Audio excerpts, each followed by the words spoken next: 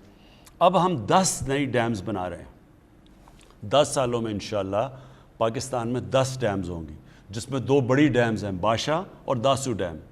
اس سے جو پانی ہم بچائیں گے، آپ یہ سوچیں کہ جتنا ابھی ہمارے پاس پانی ہے اس سے دگنا پانی ہمارے پاس آ جائے گا، اور وہ ہمیں پانی کی اس لیے ضرورت ہے کہ ہماری آبادی تیزی سے بڑھ رہی ہے۔ پاکستان تو اناج دنیا کو بیچتا تھا، آج ہمیں گندم دنیا سے امپورٹ کرنی پڑتی ہے۔ پچھلی باری ہماری گندم کی پروڈکشن پاکستان کی تاریخ کی سب سے زیادہ ہوئی، ہماری چاول کی پروڈکشن پاکستان کی تاریخ میں سب سے زیادہ ہوئی، ہماری مکئی کی پاکستان میں سب سے زیادہ ہوئی۔ اس کے باوجود ہمیں امپورٹ کرنی پڑی ہے گندم، 40 لاکھ ٹن گندم ہم نے امپورٹ کیا ہے، اور جب باہر سے ہم چیزیں منگواتے ہیں ہمارا ڈالر بھی خرچ ہوتا ہے ہمارے وہ، اور باہر اگر مہنگی ہو تو وہ یہاں مہنگائی بھی ہو جاتی ہے۔ اس لیے اب ہمیں سوچنا پڑے گا کہ آگے ہماری بڑھتی ہوئی آبادی کو ہم نے کیسے ان کے لیے اناج پورا کرنا ہے، اس کے لیے ڈیمز بہت ضروری ہیں۔ اور یہ جو ڈیمز ہم جب 10 سالوں میں 10 ڈیمز بن رہی ہیں، ان سے فائدہ یہ ہوگا کہ جتنا ابھی ہمارے پاس پانی ہے انشاءاللہ اس سے دگنا پانی ہو جائے گا ہمارے کسانوں کے لیے۔ جی اگلے کالر سے ہم بات کریں گے۔ السلام علیکم جی۔ السلام علیکم جی وعلیکم السلام جی، کون بات کر رہی ہیں؟ جی میں ہیرا طارق بات کر رہی ہوں اٹک سٹی سے۔ جی جی سر میں سعودی اقامہ ہولڈر ہوں، ہم پچھلے 1 سال سے پاکستان میں اسٹک ہیں due to suspension of flight. جو اونلی آپشن جو اویلیبل ہے ہمیں اس وقت وہ کوارنٹین کی ہے تھرو 3rd کنٹری، جو کہ ہائیلی ایکسپینسو ہے۔ ابھی آپ سے ریکویسٹ ہے کہ آپ کے پرسنل ریلیشن بھی ہیں سعودیہ کے ساتھ، وہ آپ کا بہت ریگارڈ بھی کرتے ہیں، تو ان سے بات کی جائے کہ اگر افغانستان جیسی کنٹری کے لیے ڈائریکٹ فلائٹس اوپن ہیں اور ہم لوگوں نے ریکمینڈڈ ڈوزز بھی لگا لی ہیں ویکسین کی، تو ان لوگوں نے ابھی تک فلائٹس ہمارے لیے کیوں اوپن نہیں کی ہیں؟ اب بچوں کے اسکولس بھی کھل گئے ہیں، آفیسز بھی کھل گئے ہیں، اور اب ہمارے لیے بہت پریشانی ہو رہی ہے، اور ہم جیسی بہت سی فیملیز یہاں اسٹک ہیں پاکستان میں۔ جی مجھے اس کا پوری طرح علم ہے۔